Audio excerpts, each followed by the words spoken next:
Hello students, welcome to Cartography IAS, a revolution in Indian education. I am your mentor Anuj Kumar.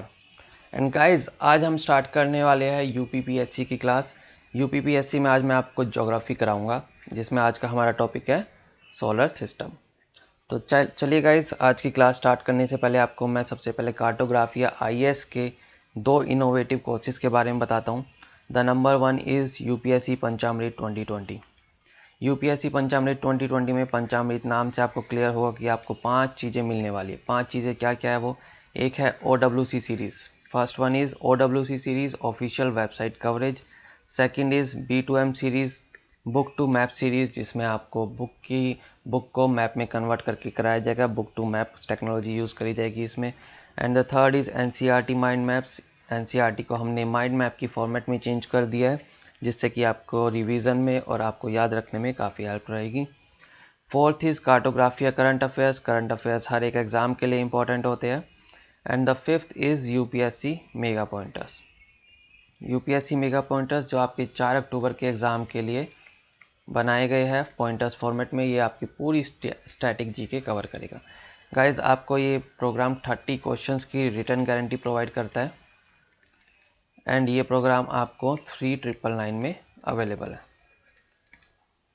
Okay guys, चलिए अब हम next module देखते हैं। Next course क्या है cartography IAS का? Next course है संपूर्ण यूपीपीएससी 60 डेज क्रैश कोर्स। इसमें आपको क्या क्या मिलेगा? इसमें आपको 140 प्लस लाइव और रिकॉर्डेड क्लास मिलेगी। टोटल 15 टेस्ट प्रोवाइड करे जाएंगे एंड 300 प्लस मैप्स भी आपको प्रोवाइड करे जाएंगे। और ये मैप आपके स्टैटिक और करंट दोनों पोर्शन को कवर करेंगे। और साथ ही साथ इसमें यूपी जीके की अलग से क्लासेस दी जाएगी और यूपी का बजट एंड इकोनॉमिक सर्वे दोनों अलग से कवर करा जाएगा। और साथ साथ जो नॉर्मल आपका जो करंट होता है, जो नेशनल इंटरनेशनल सारा करंट होता है, वो भी 100% कवर किया जाएगा मैप के थ्रू। स्टूडेंट्स, इसमें आपको पता ही होगा कि यूपी के एग्ज़ाम में आपके 150 क्वेश्चंस आते हैं 200 मार्क्स के। इसमें कार्टोग्राफी आईएएस आपको 90 क्वेश्चंस की रिटर्न गारंटी देता है एल्स और money will be refunded. And ये जो मॉड्यूल है आपको ये 5000 में मिल जाता है, 4999 में ये सिर्फ अवेलेबल है। तो चलिए गाइज, आज के लेक्चर पे चलते हैं। आज का लेक्चर है सोलर सिस्टम। लास्ट लेक्चर में मैंने आपको यूनिवर्स के बारे में कराया है, तो आप सबको वो याद है या नहीं? ज़रा अगर आपने वो लेक्चर नहीं देखा है तो मैं आपसे रिक्वेस्ट करूँगा कि सबसे पहले आप वो लेक्चर देख के आए कि आपका ब्रह्मांड, आपकी जो यूनिवर्स है वो कैसे बना है। ओके, तो चलिए आज का लेक्चर हम स्टार्ट करते हैं गैलेक्सी से। जब हम बात करते हैं सोलर सिस्टम की तो उससे पहले हम गैलेक्सी पे आएंगे। आज का जो लेक्चर है वो basically Galaxy and solar system है। गैलेक्सी होती क्या है? क्या होती है गैलेक्सी? किसी को कुछ पता है?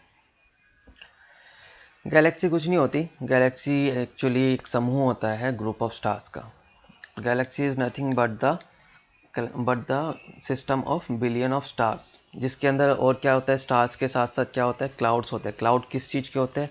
हाइड्रोजन गैस के क्लाउड होते हैं और डस्ट होता है। बस यही होता है गैलेक्सी। क्या होती है?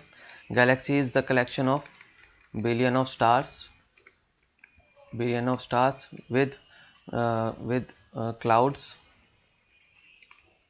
with gas clouds. एंड ये गैस कौन सी होती है? हाइड्रोजन गैस, जो कि आपने यूनिवर्स वाले लेक्चर में देखा होगा। सबसे पहले क्या बनना स्टार्ट हुआ था? कौन सी गैस थी? हाइड्रोजन गैस ही थी। ठीक है, इसीलिए मैक्सिमम जो हमारे यूनिवर्स में मिलती है, जो भी एलिमेंट हम बोले, वो है हाइड्रोजन। तो चलिए, और क्या होता है इसमें और क्या होता है साथ में? इसमें साथ में और क्या होता है? डस्ट। तो Galaxy is the collection of billion of stars and gas clouds and dust. Okay, ये है हमारी गैलेक्सी। अब हम बात करते हैं गैलेक्सी दिखती कैसी है, उसका शेप क्या होता है, क्या क्या होता है उसके अंदर। तो सबसे पहले हम बात करते हैं शेप की। शेप गैलेक्सी का कोई भी हो सकता है, लेकिन मोस्ट ऑफ द टाइम लोग बोलते हैं कि गैलेक्सी सुनते ही लोग बोलते हैं कि गैलेक्सी का शेप स्पायरल है। क्यों? क्योंकि उनको लगता है कि जैसे हमारी जो गैलेक्सी है, मिल्की वे गैलेक्सी, वो उसका शेप स्पाइरल है, तो सारे सोचते हैं कि हर एक गैलेक्सी का शेप स्पाइरल है, लेकिन ऐसा नहीं है। 2 मिनट गाइस, मेरे को 2 मिनट देना।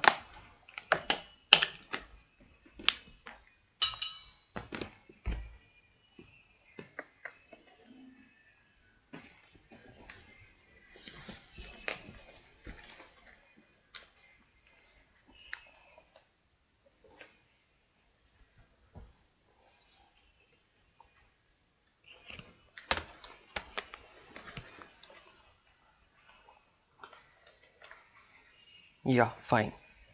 तो चलिए हम किस पे थे, शेप पे थे हम। गैलेक्सी की शेप कैसी है? गैलेक्सी की शेप जो होती है वो कैसी भी हो सकती है, लेकिन जनरली जो देखी गई है वो है spiral elliptical. Okay, spiral and elliptical जो शेप है जनरली यही देखी गई है, लेकिन जनरल और इसकी जो शेप होती है वो इरेगुलर भी हो सकती है, कैसे भी शेप हो सकती है। अब जो हमारा यूनिवर्स है हमारा, इसके अंदर कितनी गैलेक्सीज है? ये देखिए, जनरली हम बनाते भी गैलेक्सी स्पाइरल शेप में ही है। कितनी नंबर ऑफ गैलेक्सीज है? जो हमारा जो यूनिवर्स है उसके अंदर 10⁻11 गैलेक्सीज है। कितनी है गाइस? 10⁻11 गैलेक्सीज है।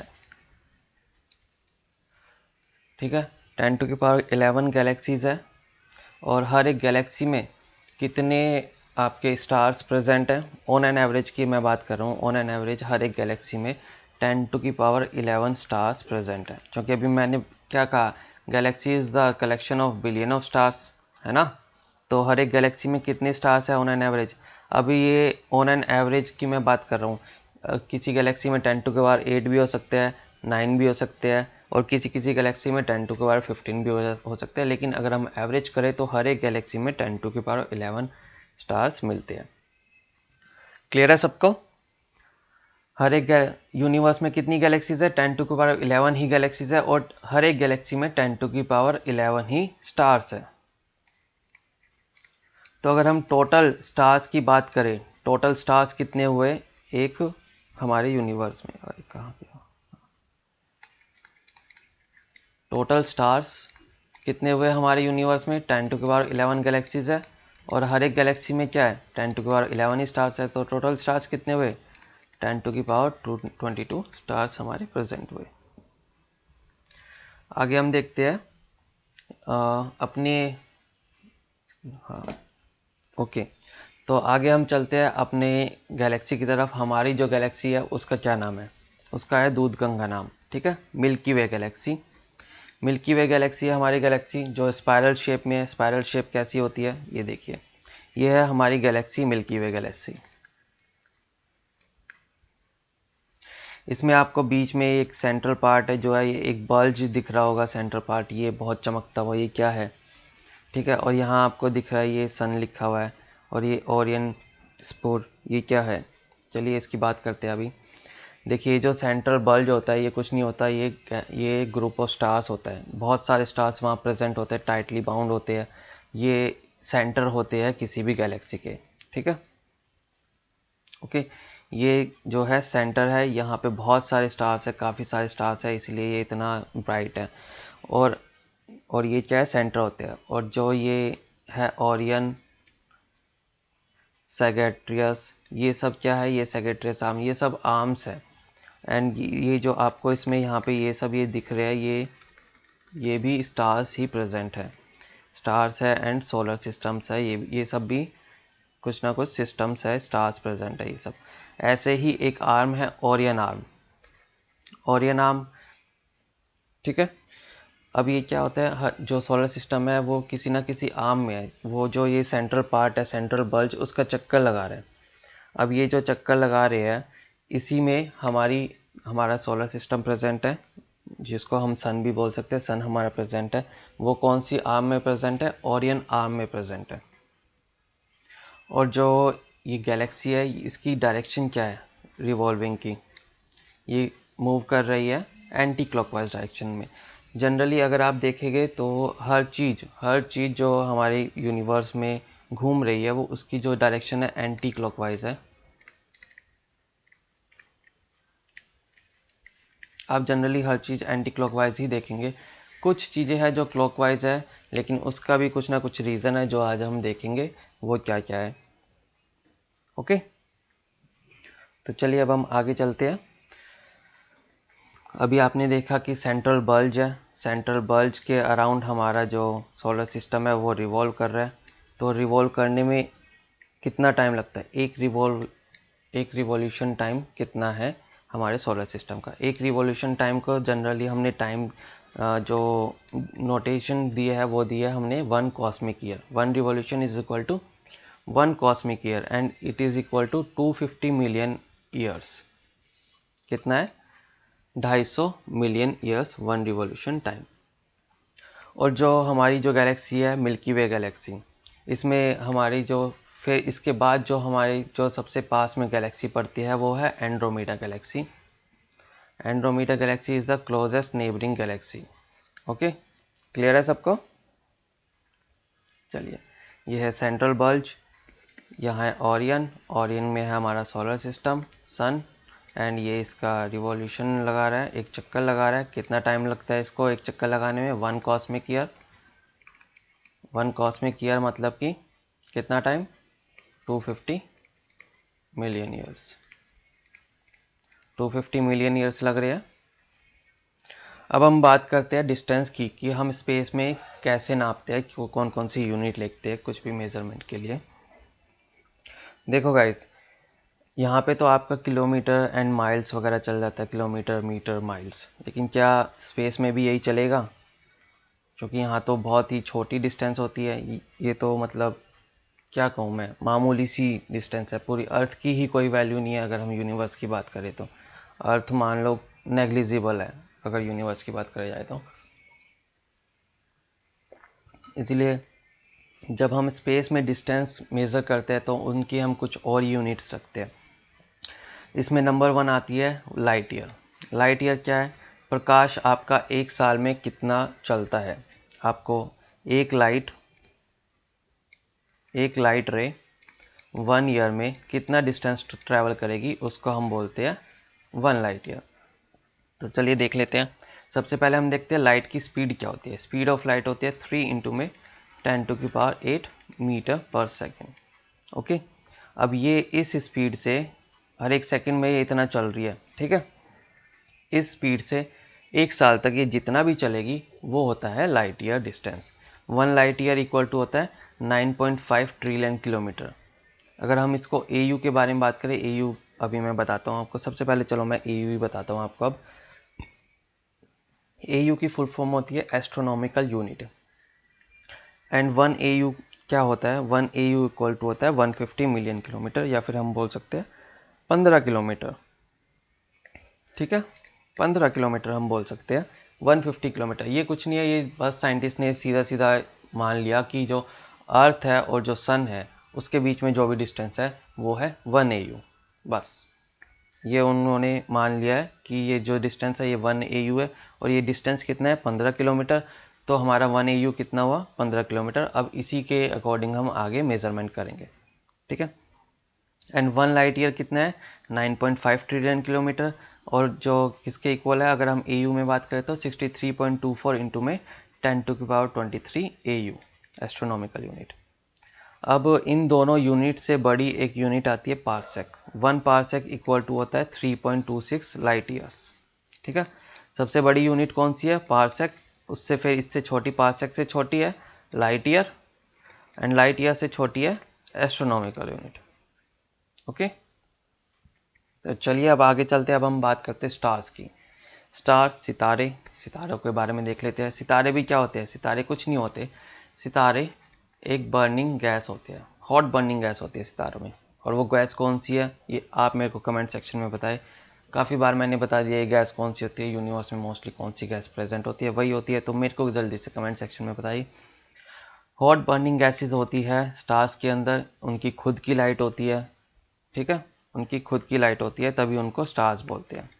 आपने एक वर्ड सुना होगा कॉन्स्टिलेशन। कॉन्स्टिलेशन क्या होता है वो मैं अभी आपको बताऊंगा। कॉन्स्टिलेशन क्या क्या चीज़ें होती है, ठीक है। स्टार्स के बारे में हम बात कर रहे हैं, हॉट बर्निंग गैस होती है इसके अंदर। और जब हम बात करते हैं स्टार्स की तो हमारा जो सोलर सिस्टम है उसमें स्टार कौन सा है?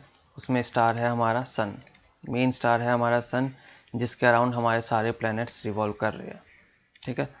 लेकिन अगर मैं अपने सन की बात ना करूं और मैं बात करूं हमारा जो प्लैनेट है अर्थ, ठीक है, अर्थ की अगर मैं बात करूं कि अर्थ के नियरेस्ट स्टार कौन सा है, सबसे पहले तो सन आएगा। सन को हटा के जो अगर मैं बात करूं तो वो है Proxima Centauri. Proxima Centauri nearest star है अर्थ के आफ्टर सन, जो कितने लाइट ईयर पे डिस्टेंस है? लाइट ईयर गाइस यहाँ पे डिस्टेंस होता है, अभी मैंने बताया 1 लाइट ईयर, ठीक है। ये कितने डिस्टेंस पे है? 4.42 लाइट ईयर डिस्टेंस पे प्रेजेंट है। अब हम बात करते हैं स्टार से रिलेटेड ही एक वर्ड आता है कॉन्स्टिलेशन। कॉन्स्टिलेशन कुछ नहीं होता, एक ग्रुप ऑफ स्टार्स होते हैं जिसमें हम कुछ ना कुछ इमेजिनरी शेप्स बना लेते हैं कि हाँ ये 4 स्टार है, ये 4-5 स्टार है, इसकी कुछ शेप बन गई तो ये हमने कह दिया कि ये कॉन्स्टिलेशन है, ठीक है। अब ये कॉन्स्टिलेशन बनाते क्यों थे? एक्चुअली ये जनरली जो यूरोपियंस है उन्होंने ही बनाए हुए हैं, और ये इनका जो नाम है वो माइथोलॉजिकल कैरेक्टर्स के ऊपर इनका नाम होता है। उन्होंने अपने नाम रखे हुए माइथोलॉजिकल कैरेक्टर्स पे ही, ऐसे ही इंडियंस ने भी उनके अपने नाम माइथोलॉजिकल कैरेक्टर्स पे ही रखे हुए हैं। एंशियंट टाइम में आपके पास कुछ नेविगेशन के लिए कुछ टूल्स वगैरह नहीं होते थे, कोई डिवाइस नहीं होता था नेविगेशन के लिए, तो रात में नेविगेशन कैसे होते थे? रात में नेविगेशन इन स्टार्स की हेल्प से ही होते थे, वो कॉन्स्टिलेशन की हेल्प से ही अपना नेविगेशन करते थे। क्योंकि आपको पता होगा स्टार्स जो होती है उनकी शेप चेंज नहीं होती है, मतलब उनकी जो पोजीशन होती है वो चेंज नहीं होती है, पोजीशन उनकी सेम ही रहती है। अब हम इम्पॉर्टेंट कॉन्स्टिलेशंस की बात कर लेते हैं। इम्पॉर्टेंट कॉन्स्टिलेशन जो हमारे एग्ज़ाम्स में आ सकते हैं कौन कौन से होते हैं? एक है उर्सा मेजर, जिसको हम नाम ग्रेट बियर भी बोलते हैं, and Ursa Minor, Orion, Orion को जाइंट हंटर भी बोलते हैं, हाइड्रा, हाइड्रा सी सरपेंट, हाइड्रा का जो है वो लार्जेस्ट है, लार्जेस्ट कॉन्स्टिलेशन कौन सा है? हाइड्रा, काफ़ी इंपॉर्टेंट है। फिर स्वैन एंड देन हरकुलिस। अब मैं आपको कुछ शेप्स दिखा देता हूँ कॉन्स्टिलेशन से रिलेटेड, जैसे कि यहाँ पे आपको उर्सा मेजर देखने को मिल रहा है, Ursa Major, Ursa Minor, Hercules, ठीक है। ये कुछ शेप्स है, ये कुछ कॉन्स्टिलेशंस है। क्लियर है सबको? कॉन्स्टिलेशंस कौन कौन से इंपॉर्टेंट कॉन्स्टिलेशन ज़रा एक बार दोबारा बता दो। Ursa Major, Ursa Minor, Orion, sea Hydra, Cygnus and Hercules. अब हम चलते हैं स्टार्स के बारे में ही। अब हम अपने तारे के बारे में पढ़ते हैं। हमारा जो तारा है वो कौन सा है? सन, सूर्य, ठीक है। सन के बारे में अब हम कुछ देखते हैं, इसको हम अच्छे से डीप में कवर करेंगे। सबसे पहले हमारा सोलर सिस्टम है, आपको पता ही होगा हमारा सोलर सिस्टम है। सोलर सिस्टम में क्या है? सन कहाँ पे प्रेजेंट होता है हमारे सोलर सिस्टम में? बिल्कुल सेंटर में प्रेजेंट होता है, एंड इसी के अराउंड आपकी सारी प्लैनेट्स रिवॉल्व करते हैं। ओके, कितने प्लैनेट्स हैं? 8 प्लैनेट्स हैं, 8 प्लैनेट्स आपके रिवॉल्व करते हैं।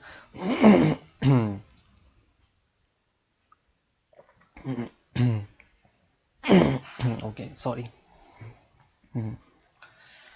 तो चलिए आगे चलते हैं। Our sun is the star of the centre of our solar system, अभी अभी मैंने बताया, ठीक है। अब सोलर के अंदर मटेरियल कौन सा होता है? सोलर के अंदर हॉट प्लाज्मा होता है, ठीक है। और उसके अंदर क्या होता है? हॉट प्लाज्मा के अंदर मैग्नेटिक फील्ड होती है, काफ़ी स्ट्रॉन्ग मैग्नेटिक फील्ड होती है इस हॉट प्लाज्मा के अंदर। ओके, किस चीज़ से बना होता है सन? हॉट प्लाज्मा से, एंड उसकी जो मैं बात करूँ प्रॉपर्टीज़ कैसी होती है? मैग्नेटिक फील्ड प्रेजेंट होती है उसके अंदर। एंड कॉम्पोजिशन क्या होता है सन का? कॉम्पोजिशन होता है मैक्सिमम हाइड्रोजन प्रेजेंट होती है, जैसा कि मैंने बताया था अभी। हर एक स्टार में, यूनिवर्स में मैक्सिमम कौन सी गैस प्रेजेंट है? हाइड्रोजन है। तो स्टार्स के अंदर, सन के अंदर भी हाइड्रोजन ही प्रेजेंट होती है, और बाकी हीलियम है। हीलियम में हाइड्रोजन एक्चुअली हीलियम में कन्वर्ट होती रहती है, तभी आपको सन की रेडिएशन प्रोवाइड होती है। क्लियर है सबको? तो 73% हाइड्रोजन है, बाकी हीलियम है, और जो बचा थोड़ा बहुत 1.6% उसमें क्या है? ऑक्सीजन है और आयरन है। अब हम सन के डायमीटर की बात करते हैं, इसके फिजिकल फीचर्स देखते हैं। डायमीटर क्या होता है? बहुत बार आता है डायमीटर, और सबसे ज़्यादा ये आता है कि सन का डायमीटर और अर्थ के डायमीटर में कितने टाइम्स का डिफरेंस है, ठीक है, कितने टाइम्स बड़ा है अर्थ सन का डायमीटर। तो डायमीटर की बात करते हैं तो 13.9 लाख किलोमीटर का डायमीटर है सन का, 109 टाइम्स है अर्थ के, 109 टाइम्स ऑफ अर्थ। यहाँ गलत लिख दिया। ओके, डायमीटर कितना है सन का, 13.9 lakh kilometre and it is 109 times of earth. और जो सन का मास है वो है 1.9 इंटू में 10⁻30 किलोग्राम। और एक इंटरेस्टिंग बात गाइस, जो हमारा पूरा सोलर सिस्टम है, ये वैसे मैं आपको उसमें भी कराऊंगा जब मैं अर्थ के फॉर्मेशन का बताऊंगा। फॉर्मेशन से रिलेटेड थ्योरी जब आएगी तब भी आएगा, लेकिन अभी भी एक चीज़ बता दूं, जो आपका जो पूरा सोलर सिस्टम है, मान लीजिए ये पूरा सोलर सिस्टम है, ये यूनिवर्स नहीं है, आज मैं ये सोलर सिस्टम ले रहा हूँ, ये सोलर सिस्टम है, इसमें जो सन है, ठीक है, सन 99.8%, अगर मैं इसका मास करूं, इसका मास अगर मान लो आता है 100 kg, ठीक है, तो 99.8 kg मास है सन का। देख रहे हो, पूरा का पूरा जो आपका मास है वो सोलर सिस्टम का पूरा जो मास है वो सन के अंदर ही है, ऑलमोस्ट पूरा का पूरा 99.8%। और ये बाकी बचा हुआ जो एरिया है, इसका जो मास है 0.2 kg। अगर हम kg की बात कर रहे हैं तो 0.2 kg बाकी सब का है। और इन बाकी सब में क्या क्या है, बाकी सब में आ गया आपके प्लैनेट्स, एस्टेरॉइड्स, ठीक है, प्लैनेट्स हो गए, एस्टेरॉइड्स हो गए, सैटेलाइट्स हो गए, ये सब इन सब का मास कितना है 0.2%। और 99.8% मास है सन का। क्लियर है सबको?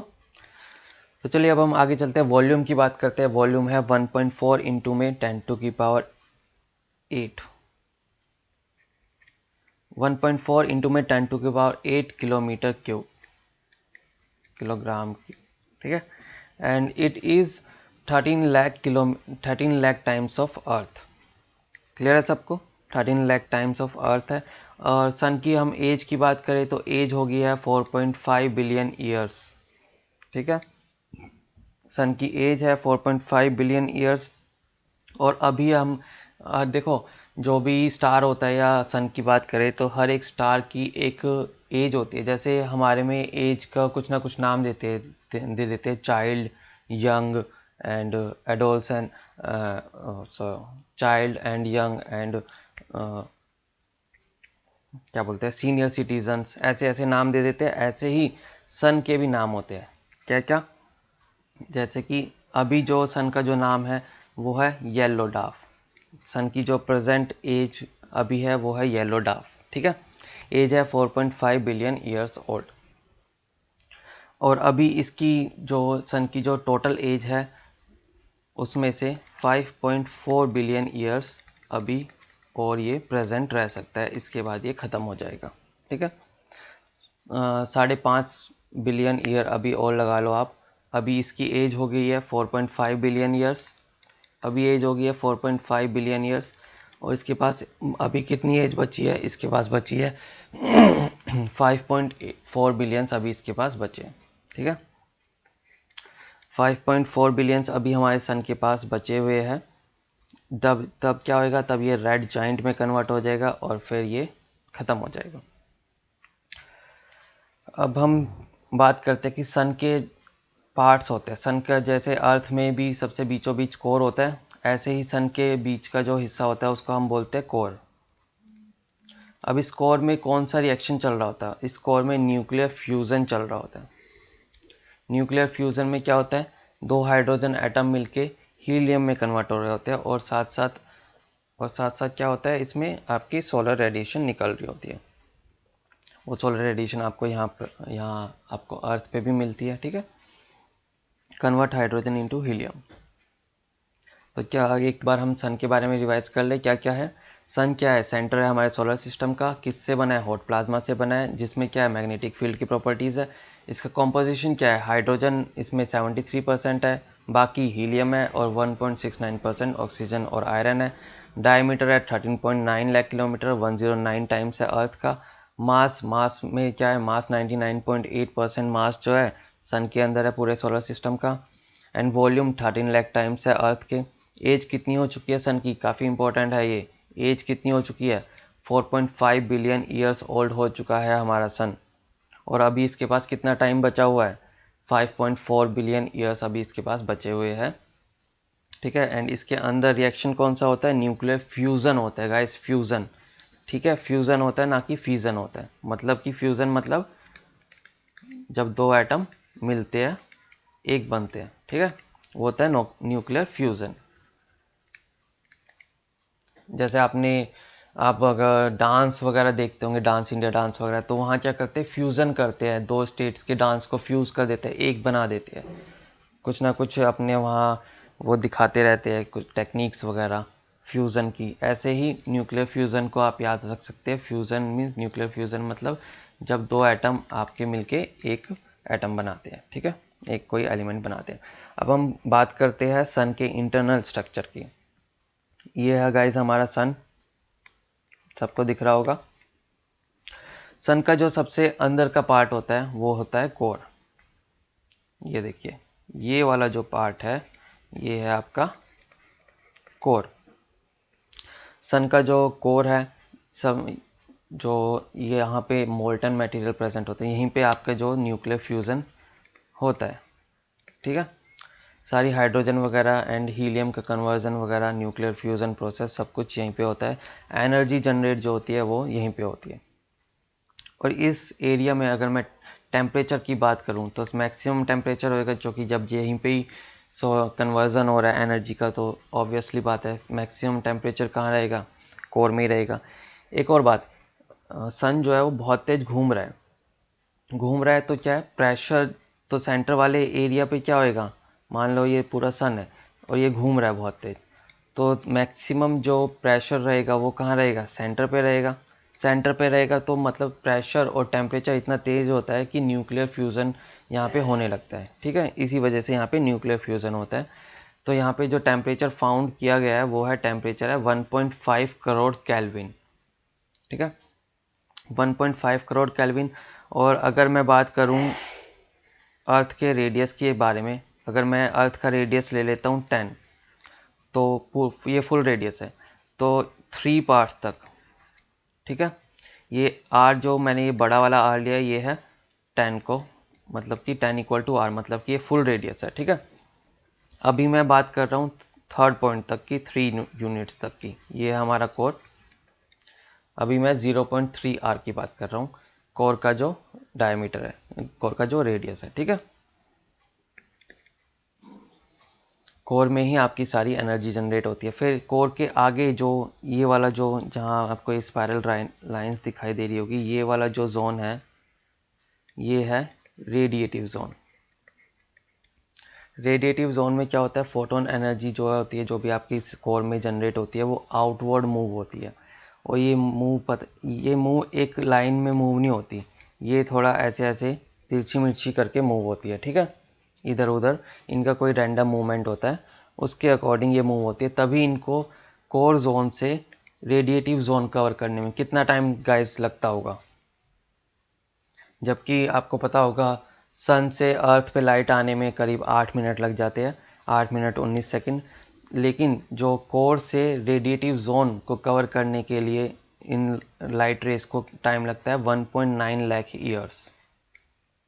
1.9 लाख ईयर्स लगते हैं कोर को रेडिएटिव जोन को क्रॉस करने में, सॉरी सन को, लाइट को रेडिएटिव जोन क्रॉस करने में।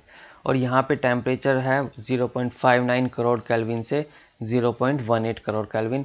एंड यहाँ पे जो छोटा वाला आर है 0.74, मतलब कि यहाँ तक ये 7.4 की अगर मैं बात करूँ। ठीक है, ये हो गया आपका रेडिएटिव जोन। ओके, अभी आपने देखा core and radiative zone. Core के अंदर टेम्परेचर कितना है, 1.5 करोड़ केल्विन, और 1.5 करोड़ केल्विन है, तो रेडिएटिव जोन में ऑब्वियसली बात है कि इससे कम ही होगा, 0.59 से 0.18 करोड़ केल्विन। ठीक है, अब हम अब हमारी लाइट कहाँ तक पहुँच गया, यहाँ तक पहुँच गया। अब हम बात करते हैं टैको लाइन्स की। टैको लाइन्स क्या होते हैं? टैको लाइन्स कुछ नहीं होते, ये जो दो लाइन्स होती है, ये वाला जो एरिया होता है, ट्रांजिशन जोन जो होता है, इसकी जो लाइन्स होती है उसको हम बोलते हैं taco lines. Taco lines, taco lines हम बोलते हैं इसको। ट्रांजिशन जोन की बाउंड्रीज होती है। और फिर ये वाला जो एरिया आता है हमारा, जहाँ पे आपको ये सर्कल से दिख रही है, ठीक है, इसमें मैं पेन का कलर चेंज कर लेता हूँ।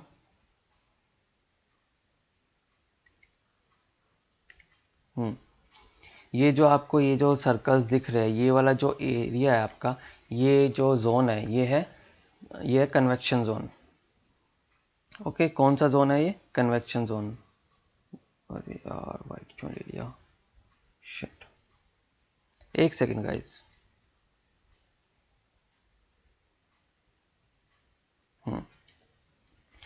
ये है कन्वेक्शन जोन। कन्वेक्शन जोन क्या होता है? कन्वेक्शन बेसिकली होता क्या है? कन्वेक्शन एक्चुअली होता है जहाँ पे आपकी जो एनर्जी फ्लो हो रही होती है वो सर्कुलर फॉर्मेट में फ्लो हो रही होती है। मतलब एक जगह से एनर्जी दूसरी जगह सर्कल फॉर्म में फॉर्म होती है। एक्चुअली ये जो देखा गया है, ये लिक्विड और गैस में देखा गया है।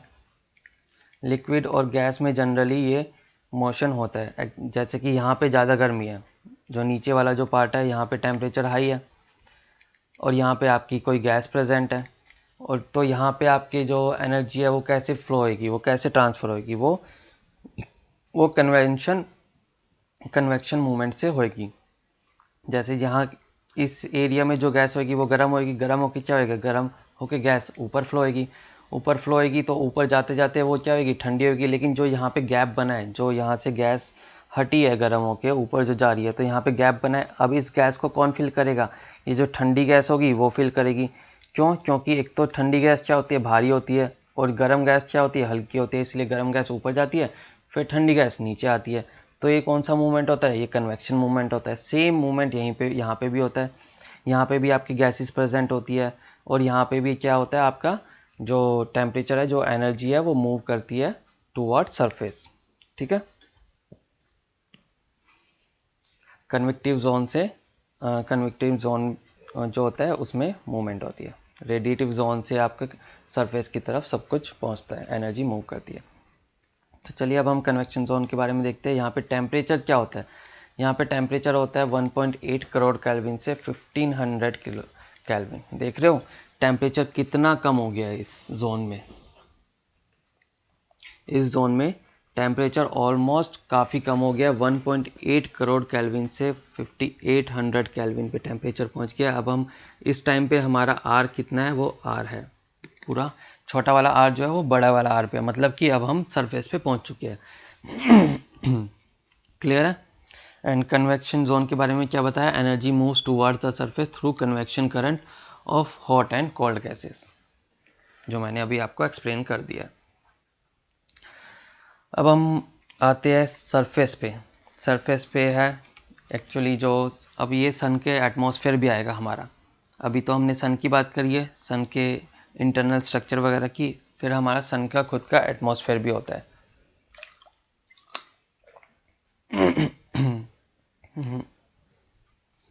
ओके गाइस, अब हम बात करते हैं फोटोस्फेयर की। फोटोस्फेयर कुछ नहीं होता, जो विजिबल सरफेस होती है लोअर एटमॉस्फेयर की, उसको बोलते हैं फोटोस्फेयर। एटमॉस्फेयर की 5 लेयर्स है सन की, एंड यहाँ पे टेम्परेचर सबसे लोअर लेयर है, मतलब कि जहाँ ये कन्वेक्शन जोन से लगता हुआ ये फोटोस्फेयर होता है। तो यहाँ पे भी टेम्परेचर आपको कितना मिलेगा?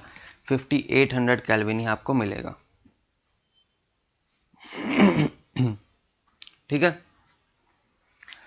अब हम बात करते हैं सन की, थोड़ी हम और बात कर लेते हैं, कुछ फैक्ट्स देखते हैं सन के बारे में। जैसे कि इसके रोटेशन क्या होता है, रिवॉल्यूशन टाइम मैंने आपको बताया था, लेकिन मैं दोबारा आपको बता दूंगा। ठीक है। अब हम बात करते हैं दोबारा से सन की। सन में क्या होता है? सन, एक तो मैंने आपको बताया कि सेंटर है हमारे मिल्की वे गैलेक्सी का, ठीक है, और कितने डिस्टेंस पे रिवॉल्व कर रहा है। मान लीजिए ये आपका सेंट्रल बल्ज था, ये आपकी गैलेक्सी थी। गैलेक्सी में क्या था? ये क्या था? सेंट्रल बल्ज था। आपकी जो ये कौन सी आर्म थी? ओरियन आर्म थी। ओरियन आर्म में क्या था? यहाँ पे आपका सोलर सिस्टम कोई कहीं प्रेजेंट था। अब ये कितने डिस्टेंस पे था, कितने डिस्टेंस पे हमारा सोलर सिस्टम प्रेजेंट है गैलेक्सी के सेंटर से? ये है 25,000 लाइट ईयर। 25,000 लाइट ईयर पे हमारा सोलर सिस्टम प्रेजेंट है। ओके। एंड अगर हम बात करें, जैसे मैंने आपको पहले बताया भी था, एक रोटेशन का टाइम, वन रोटेशन नहीं, वन रिवॉल्यूशन। वन रिवॉल्यूशन में कितना टाइम लगता है हमारी गैलेक्सी को, हमारी गैलेक्सी या हमारे अर्थ बोल लो या सन बोल लो, कितना टाइम लगेगा सेंट्रल बल्ब को कवर करने में? वो लगता है 1 कॉस्मिक ईयर। 1 कॉस्मिक ईयर मैंने बताया था। ये कितना होता है 1 कॉस्मिक ईयर? ये मैंने बताया था 25 करोड़ ईयर्स। ठीक है, इसको हम बोल सकते हैं 22.5 से 25 करोड़ ईयर्स का ये टाइम होता है, इतना टाइम इसको लगता है। लेकिन अगर मैं बात करूं कि सन को सिर्फ एक रोटेशन में, मतलब कि सन जो अपनी एक्सिस पे रिवॉल्व करता है सन अपनी एक्सिस पे, तो उसको कितना टाइम लगता है एक रोटेशन में? तो इसको टाइम लगता है ओनली 27 डेज। Only 27 days. बहुत तेज रिवॉल्व करता है, रोटेट करता है। ठीक है, बहुत तेज रोटेट करता है सन अपनी एक्सिस पे। और आपको ये पता ही है 8 मिनट 19 सेकंड लगते हैं सन की लाइट को अर्थ पे आने में। और अब हम कुछ सैटेलाइट्स के बारे में देख लेते हैं जो हमने लगाए हैं सन की स्टडी के लिए, जिसमें सबसे पहले है SOHO. SOHO is solar and heliospheric observatory. SOHO is solar and heliospheric observatory. एक second guys. Solar and heliospheric observatory ये 1995 में लॉन्च करी गई थी। एंड ये किसने लॉन्च करी है, ये लॉन्च करी है? ये ESA, European space agency and NASA ने ये मिलके लॉन्च करी है। एंड सेकंड है stereo, solar territorial observatory. Solar terrestrial observatory 2006 में ये लॉन्च करी है नासा ने। एंड इंडिया ने भी 2015-16 में एक लॉन्च करी है। इंडिया से कौन करेगा? इसरो करेगा। एंड उसका नाम है आदित्य L1। ठीक है, ये बेसिकली सन का जो कोरोना है, उसको, कोरोना का नाम आ गया, सन का एक एटमॉस्फेयर होता है जिसको हम बोलते हैं कोरोना, उसकी स्टडी के लिए इसरो ने इसको लॉन्च किया है, ना कि कोरोना डिजीज़ के लिए। ओके, ना कि कोरोना वायरस के लिए। क्लियर है गाइज? अभी मैंने आपको बताया था कि सन के जो एटमॉस्फेयर है उसमें 5 लेयर्स होती है, 5 जोन होते हैं। कौन कौन से होते हैं वो अब हम देखते हैं। देखिए कोरोना एक जोन अभी जो मैंने आपको बताया, जिसकी स्टडी के लिए कौन से सैटेलाइट लॉन्च करी है? आदित्य L1।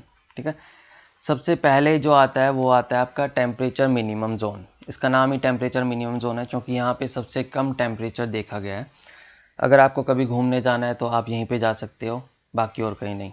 ठीक है, अगर आपका कभी घूमने का मन करे, सन पे आपको घूमना है, तो आप इसी जोन में जा सकते हो क्योंकि यहीं पे सबसे कम टेम्परेचर है 4100 केल्विन टेम्परेचर। ये कूलेस्ट लेयर है, टेम्परेचर मिनिमम जोन। इसके बाद है क्रोमोस्फेयर। क्रोमोस्फेयर में क्या होता है? क्रोमोस्फेयर 2000 किलोमीटर तक फैली हुई है ये क्रोमोस्फेयर। यहाँ पे टेम्परेचर इंक्रीज़ हो जाता है। ठीक है गाइज, ये जो लेयर है, इस लेयर में टेम्परेचर इंक्रीज़ हो जाता है। ये क्यों होता है? इसका अभी तक अध्ययन चल रहा है, अभी तक इस पर स्टडी चल रही है कि ऐसा क्यों हो रहा है। तो इस एरिया में क्या है, 20,000 केल्विन तक टेम्परेचर पहुँच जाता है। एंड इसके बाद हमारी जो लेयर आती है, रीजन आता है, वो है ट्रांजिशन रीजन। ट्रांजिशन रीजन में भी एकदम से ड्रास्टिक चेंज देखा जाता है, बहुत ज़्यादा टेम्परेचर इंक्रीज़ हो जाता है। अभी कितना था? 20,000 केल्विन टेम्परेचर था। 20,000 केल्विन से कितना पहुंच जाता है? ये 10 लाख केल्विन टेम्परेचर पहुंच जाता है ट्रांजिशन रीजन में। इसके बाद जो लेयर आती है वो है कोरोना। कोरोना में क्या आता है? ये एक्सटेंडेड एटमॉस्फेयर होती है मिलियंस ऑफ किलोमीटर तक। यहाँ पे क्या होती है? यहाँ आयोनाइज्ड एयर फाउंड होती है। ठीक है, आयंस आपको पता ही होगा क्या होते हैं, आपने फिजिक्स एंड केमिस्ट्री में काफ़ी अच्छे से पढ़े होंगे। आयोनाइज्ड एयर होती है यहाँ पे, और ये एक्सटेंड करती है पूरे एटमॉस्फेयर में मिलियंस ऑफ किलोमीटर तक। और इसके बाद जो टेम्परेचर आता है वो जो हमारी लेयर आती है वो है हीलियोस्फेयर। सन के एटमॉस्फेयर की जो लास्ट लेयर है वो है हीलियोस्फीयर। हीलियोस्फीयर प्लूटो के भी बाद तक है, और ये ख़त्म कहाँ होती है? हीलियोपॉस पे ख़त्म होती है ये। क्लियर है सबको? एटमॉस्फेयर ऑफ सन की 5 लेयर है कौन कौन सी? Temperature minimum, chromosphere, transition region, corona and heliosphere. Temperature minimum में सबसे ज़्यादा मिनिमम टेम्परेचर होता है, सबसे कम टेम्परेचर होता है टेम्परेचर मिनिमम जोन में। तो चलिए अब हम आगे चलते हैं। अब सन पे ये एक चीज़ देखी गई है, स्पॉट्स देखे गए हैं कुछ, ठीक है। सन पे कुछ ना कुछ स्पॉट्स देखे गए हैं जिनकी वजह से जो सन से जो रेडिएशंस आते हैं उन पे भी फ़र्क पड़ता है काफ़ी। अब ये जो स्पॉट्स है ये कुछ नहीं होते, ये डार्कर रीजन्स होते हैं। और ये डार्कन रीजन कौन से जोन पे होते हैं या कौन से एरिया पे बोलते हैं? फोटोस्फेयर पे होते हैं। फोटोस्फेयर कौन सा रीजन था, याद है आपको? ये देखिए, ये आपका डायग्राम है सन का। फोटोस्फेयर कहाँ था?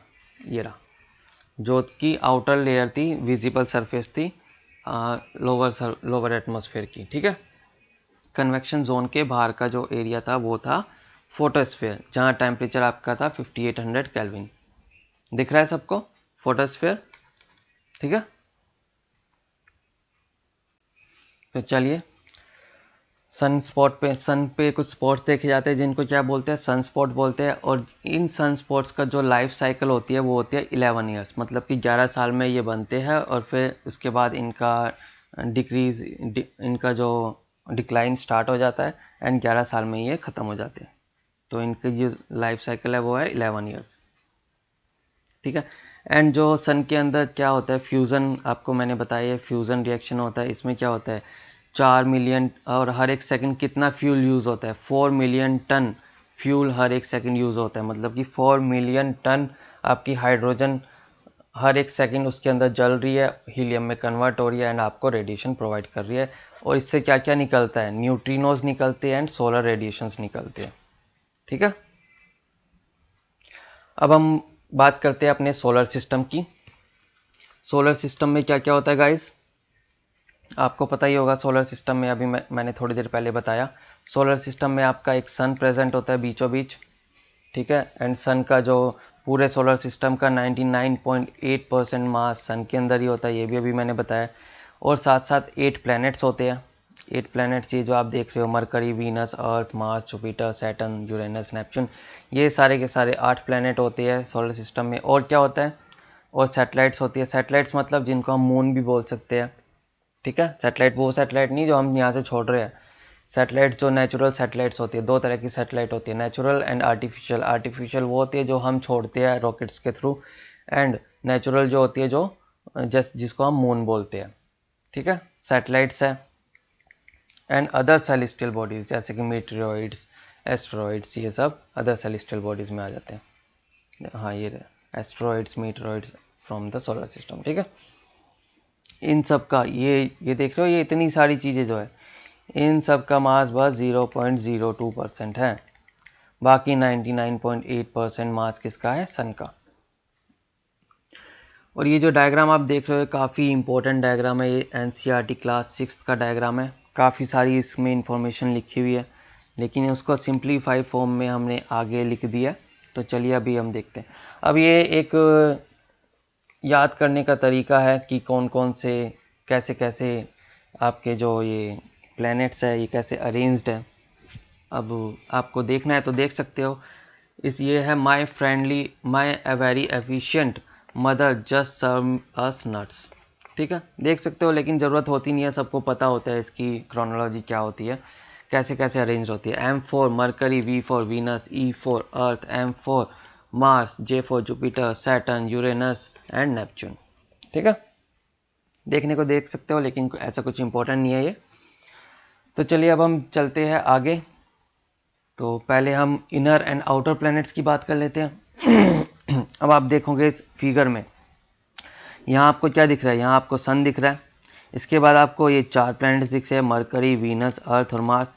और फिर बीच में ये एस्टेरॉयड बेल्ट, पता नहीं ये क्या कर रही है यहाँ पे, कहाँ से बन गई, कैसे बन गई है, अभी हम देखते हैं, ठीक है। इसके बाद आपको फिर दोबारा 4 प्लैनेट दिख रहे हैं। तो ऐसा क्या है ये, मतलब ये क्यों डिवाइड कर रहे हैं ये, ठीक है। इसी डिवीज़न के बेसिस पे हमने एक्चुअली अपने जो प्लैनेट्स है उनको डिवाइड कर लिया है दो पार्ट्स में, ठीक है। जो इनर, ये इनको हम बोलते हैं इनर प्लैनेट्स, एंड जो ये बाहर के 4 प्लैनेट्स है इनको हम बोलते हैं आउटर प्लैनेट्स। क्लियर है? Inner planets and outer planets. Inner planets में आते हैं मरकरी, वीनस, अर्थ, मार्स। ये इनकी ये क्या है, अभी आपने देखा सन के बहुत क्लोज होते हैं। और जो इनकी, जो मैं आपको बात करूं विशेषता क्या होती है, इनकी मेन विशेषता इनर प्लैनेट्स की ये होती है कि ये टेरेस्ट्रियल होते हैं, मतलब कि रॉकी होते हैं ये, ठीक है। इनर प्लैनेट्स क्या होते हैं, रॉकी होते हैं। अगर मैं आपको डिवाइड करूं अपने प्लैनेट्स को, तो मैं इनको दो पार्ट्स में डिवाइड कर सकता हूं। एक होते हैं रॉकी एंड एक होता है गैस जाइंट। गैस जाइंट जो कौन से होते हैं हमारे आउटर प्लैनेट्स में। आउटर प्लैनेट्स को भी मैं दो पार्ट में डिवाइड कर सकता हूँ, गैस एंड आईसी। गैस में आते हैं हमारे Jupiter and Saturn, and IC में आते हैं सैटर्न एंड नेपच्यून, ठीक है। आउटर प्लैनेट्स में आपके कौन से हो गए, Jupiter, Saturn, Uranus and Neptune. बहुत दूर होते हैं सन से, क्योंकि इनके बीच में एक तो एस्टेरॉयड बेल्ट भी प्रेजेंट होती है, ठीक है। और ये जो आउटर वाले जो प्लैनेट्स है ये बहुत बड़े होते हैं, बहुत बड़े होते हैं साइज़ में, काफ़ी ह्यूज होता है इनका साइज़। और जनरली इन पे गैस एंड लिक्विड ही होता है। अब हम बात करते हैं जो हमारे जो प्लैनेट्स हैं उनको एक रोटेशन में कितना टाइम लगता है। रोटेशन मतलब गाइस, रोटेशन आपको पता होगा, ये कोई भी प्लैनेट है एंड ये इसकी एक्सिस है, एक्सिस की अराउंड रोटेट करता है। जैसे कि अगर मैं अर्थ की बात करूं, अर्थ को एक रोटेशन में कितना टाइम लगता है, 24 hours. Please don't be specific here, 23 hour 56 minute and 4 ये। तो अगर मैं अर्थ की बात करूं तो मैं नॉर्मल बोल रहा हूं कि 24 आवर्स लगते हैं अर्थ को, ठीक है। 24 आवर्स वन रोटेशन में लगते हैं। तो इसी के कंपैरिजन में डेज़, या मैं बोल लूँ 1 डे लगता है, तो इसी के कंपैरिजन में बाकी जो प्लैनेट्स हैं उनको कितना टाइम लगता है। ये क्वेश्चन काफ़ी इंपॉर्टेंट है, काफ़ी बार आ चुका है इस सेक्शन से क्वेश्चंस, ठीक है। तो सबसे ज़्यादा जो टाइम लगता है वो लगता है वीनस को, देख लो गाइस। और अगर मैं बात करूं अर्थ के सबसे पास कौन सा प्लैनेट है, वो वीनस ही है, जिसको हम सिस्टर भी बोलते हैं and morning star, evening star, बतेरे नाम देते रहते हैं हम वीनस को ही, ठीक है। वीनस को लगते हैं 243 डेज, जबकि अर्थ को लगता है सिर्फ एक दिन एक रोटेशन में। देख लो कितनी धीरे चल रही है वीनस, कितनी धीरे रोटेट हो रही है।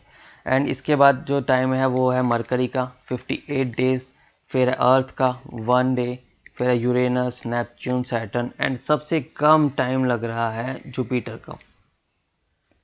अब सबसे कम टाइम जुपिटर को लग रहा है, ये क्यों लग रहा है, क्योंकि ये बहुत बहुत फास्ट घूम रही है, इसलिए तो कम टाइम लगेगा। साफ सीधी बात है, जितने तेज घूमोगे उतना उतना कम टाइम लगेगा, जितने धीरे घूमोगे उतना ज़्यादा टाइम लगेगा।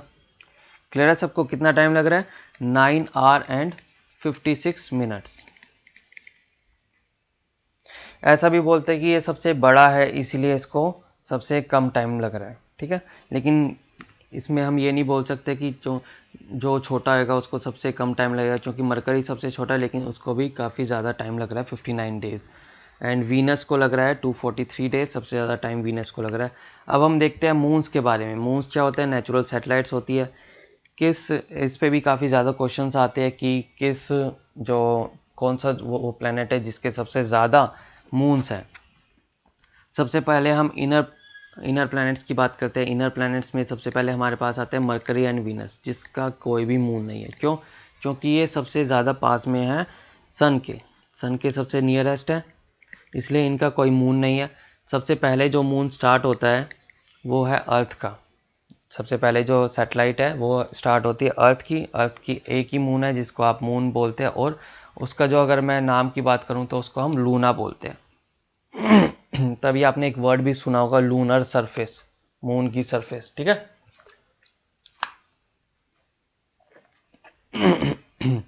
लूना बोलते हैं उसको। उसके बाद आता है मार्स। मार्स के 2 मून है, Phobos and Deimos. Phobos and Deimos 2 moon है मार्स के, काफ़ी इंपॉर्टेंट नाम है, ये याद कर लेना, बहुत इंपॉर्टेंट नाम है मार्स के मून्स के। इसके बाद हम जो हमारे इस मार्स के बाद क्या आता है, जुपिटर। जुपिटर के आपके सबसे ज़्यादा मून्स है 67 मून्स है जुपिटर के। इसमें जो इम्पोर्टेंट जो आपके मून्स है, गैलीलियन मून, ठीक है, इम्पोर्टेंट नाम कौन सा है, गैलीलियन मून, यूरोपा, गायनेमिडा काफ़ी इम्पोर्टेंट है, लार्जेस्ट मून है ये हमारे पूरे सोलर सिस्टम का। हमारे जो सोलर सिस्टम है उसका लार्जेस्ट मून कौन सा है, गायनेमिडा। एंड इसके बाद है कैलिस्टो। सॉरी गाइस, मेरे गले में ना थोड़ी प्रॉब्लम हो गई। तो चलिए, जुपिटर का हमने देखा 67 मून्स है जुपिटर के। एंड इसके इम्पोर्टेंट मून्स कौन कौन से, गायनेमिडा जो है लार्जेस्ट आपके कोई भी सैटेलाइट है या मून है इस सोलर सिस्टम के। एंड इसके बाद है Galileo moon, Europa and Callisto. Okay, इसके बाद आता है आपका सैटर्न प्लैनेट के आपके 62 मून्स है। इसमें जो इम्पोर्टेंट आपके जो मून है वो है टाइटन। इसके बाद है यूरेनस के 27 है। और इसके जो मून है, इनकी जो विशेषता ये है कि इसके जो नाम रखे गए हैं वो सारे शेक्सपियर और अलेक्जेंडर पॉप के कैरेक्टर के ऊपर रखे गए हैं, ठीक है। वो कौन सा प्लैनेट है, यूरेनस है, जिसके मून्स के नाम ऐसे रखे गए। एंड इसके बाद है नेपच्यून के है 14 मून। तो अगर बात आए सबसे ज़्यादा मून किसके है, वो है जुपिटर के, 67 मून्स है जुपिटर के। ओके, अभी हमने देखा सोलर सिस्टम को हमने दो पार्ट्स में डिवाइड किया, inner planets and outer planets. Inner planets में कौन कौन है, mercury, Venus, earth and Mars. Outer में है Jupiter, Saturn, Uranus and Neptune. फिर हमने रोटेशन का देखा, रोटेशन में किसको कितना टाइम लग रहा है, सबसे ज़्यादा टाइम लग रहा है वीनस को 243 डेज। इसके बाद सबसे कम टाइम लग रहा है जुपिटर को 9 आवर्स 56 मिनट। फिर हम बात करते हैं मून्स की हमने देखा सबसे ज़्यादा मून्स है जुपिटर के, ठीक है। अगर हम सबसे कम मून की बात करें, मतलब जिसके मून हो और सबसे कम हो, वो है अर्थ। लेकिन ऐसे भी दो प्लैनेट है, मरकरी एंड वीनस, जिनके मून है ही नहीं। ओके, क्लियर है। एंड सबसे बड़ा जो सैटेलाइट है, सबसे बड़ा जो मून है वो कौन सा है, गायनेमिडा। किसका मून है वो, जुपिटर का मून है। चलिए अब हम साइज के हिसाब से देखते हैं, प्लैनेट्स के साइज के हिसाब से, लार्जेस्ट टू स्मॉल। यहाँ हम प्लैनेट्स की बात कर रहे हैं, कौन सा प्लैनेट सबसे बड़ा है, कौन सा सबसे छोटा है। सबसे बड़ा है Jupiter, and then Saturn, Uranus, Neptune, Earth, Venus, Mars, Mercury. याद कैसे करें, मैंने तो बोल दिया, लेकिन अब याद कैसे करें। देखो, ये आपने डायग्राम देखा था अभी, इसमें आउटर प्लैनेट्स की क्रोनोलॉजी क्या है, जुपिटर है, सैटर्न है, यूरेनस है, फिर नेपच्यून है। सेम ही इनकी चलेगी आपके साइज़ की में क्रोनोलॉजी। स्टार्टिंग में क्या होगा, सबसे बड़ा कौन सा है, जुपिटर है। मैंने क्या बताया, जो आउटर प्लैनेट्स है वो लार्ज इन साइज़ है, काफ़ी बड़े हैं, इसीलिए सबसे पहले बात हम करते हैं जुपिटर की, जो है सबसे बड़ा। फिर उसके बाद आता है सेकंड नंबर पे सैटर्न, एंड देन उसके बाद यूरेनस, उसके बाद फिर नेपच्यून, ठीक है। क्लियर है, सेम क्रोनोलॉजी चलेगी यहाँ पे, लेकिन थोड़ी सी क्रोनोलॉजी चेंज हो जाएगी कहाँ पे, इनर प्लैनेट्स में। आउटर में क्या रहेगा, सेम रहेगा, जुपिटर, फिर उसके बाद सैटर्न, फिर उसके बाद यूरेनस एंड देन फिर नेपच्यून। अब जो हम इनर प्लैनेट्स की बात करें, इनर प्लैनेट्स में ये याद रखो कि सबसे बड़ा प्लैनेट अर्थ है, ठीक है। हम सबसे बड़े हैं यहाँ पे, सबसे बड़े अर्थ है। फिर अर्थ के बाद कौन आएगा, अर्थ की सिस्टर आएगी, जो मैंने आपको बताया था, जिसको हमने काफ़ी सारे नाम दे रखे हैं, सिस्टर बोला हुआ है, and evening star, morning star. तो वो कौन है, वो है वीनस, ठीक है, वीनस। अब बचे दो प्लैनेट, मार्स एंड मरकरी। अब इसमें तो कोई कन्फ्यूज़न नहीं होना चाहिए, सबको पता होता है सबसे छोटा प्लैनेट है और सबसे पास में जो अर्थ के है वो है मरकरी। तो बचा कौन सा, मार्स। फिर इसके बाद कौन सा है, Mars and then Mercury. Clear है सबको, लार्जेस्ट टू स्मॉलेस्ट। सबसे पहले आया जुपिटर, यहाँ क्रोनोलॉजी वही चलेगी जो आउटर प्लैनेट्स की है, जुपिटर, सैटर्न, यूरेनस, नेपच्यून। फिर इसके बाद इनर प्लैनेट्स में जाएगा, सबसे बड़ा है अर्थ, फिर अर्थ की बहन वीनस, एंड देन बचा हुआ मार्स एंड फिर मरकरी। ओके,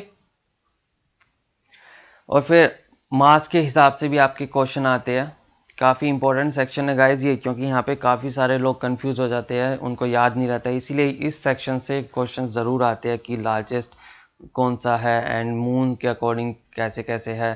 ठीक है, तो अब हम अकॉर्डिंग टू मास देखते हैं। मास सबसे बड़ा वाला जो प्लेनेट होगा, ऑब्वियसली बात है, वही उसी का सबसे ज़्यादा मास होगा। तो मास की हम बात करते हैं जुपिटर की। मोस्टली इसमें यही आता है, क्रोनोलॉजी बहुत कम ही आते हैं। जुपिटर एंड सैटर्न सेम है। ठीक है, यहाँ पे जो चेंज आता है वो आता है ईथर पे। यहाँ पे ये चेंज हो जाता है, मतलब कि नेपच्यून आ जाता है। जैसे ऊपर है, यहाँ पे नेपच्यून है, तो नेपच्यून की जगह क्या, यूरेनस की जगह नेपच्यून आ जाएगा। तो मास के अकॉर्डिंग सबसे बड़ा है आपका जुपिटर, उसके बाद है सैटर्न, फिर आपका आ जाएगा नेपच्यून एंड देन यूरेनस। ठीक है, यूरेनस, और फिर इनर प्लैनेट्स में आप देख लो, इनर प्लैनेट्स बिल्कुल सेम ही है। According to mass inner planet same ही है। सबसे भारी की अगर हम बात करें इनर प्लैनेट्स में, तो वो हमारा प्लैनेट है अर्थ। उसके बाद फिर अर्थ की बहन, छोटी बहन वीनस, फिर Mars and then Mercury. Clear है सबको? यहाँ देख रहे हो, यहाँ सेम चल रहा है। और अगर मैं लार्जेस्ट टू स्मॉलेस्ट की बात करूँ तो जनरली यही बोलते हैं ना कि जो सबसे बड़ा है वही सबसे भारी होएगा, ऐसा बोलते हैं। लेकिन यहाँ पे हल्का सा चेंज यहाँ पे है इन दो प्लैनेट्स में। ठीक है, इन दो प्लैनेट्स में थोड़ा सा चेंज है।